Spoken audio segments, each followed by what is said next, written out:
New York, I believe, has two special things better than any other state in the Union, and that's pizza and bagels. Some people will question me every once in a while. Oh, you've changed the bagel, or we have not changed one iota of what goes in our bagel, the oven, the kettle, everything is the same for 40 years here. There are weeks where I can make 100,000 bagels, but on average, I would say we do about 70,000 bagels a week. This is a mountain, a mountain of our flour. A week we'll probably go through over 200 bags. And again, if I don't have flour, I'm not in business. This is an incredible machine. It mixes up to 200 pounds of flour. We use an enzyme called a bagel improver.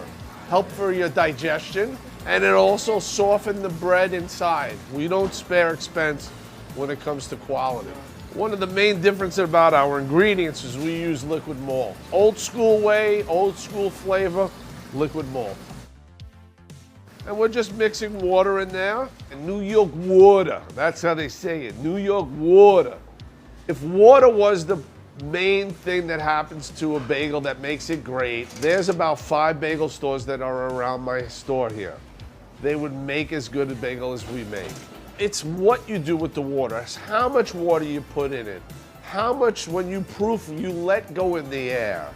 Those are the things that aren't talked enough about the water. It's those techniques that make our bagel what they are.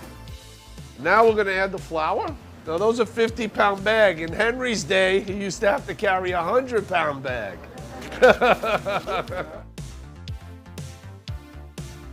Salt, the amount of yeast you add is important because at different times of the year, the weather and the atmosphere, the humidity will control how fast the bagel will rise.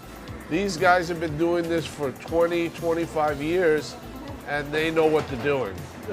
When you see the batch that comes out of here, it's crazy. We'll make about 1,000 bagels at a time.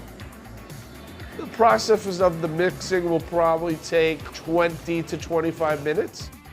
We'll take it out and put it on a rolling table. We put a wrap over it so it continues the proofing. It makes the bagel rise a little bit. It'll soften it also so that it becomes a little bit easier to roll.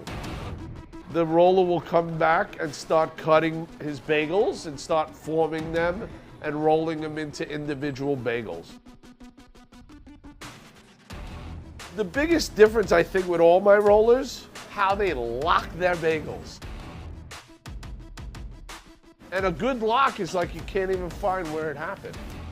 You're talking with literally a master. I would call Henry a master, but he's been rolling bagels over 27 years. From each roller, you could find that lock and I could tell, oh wow, that's Henry's bagel. That's Daniel's bagel. That's Rafi's bagel. By the way they lock their bagels.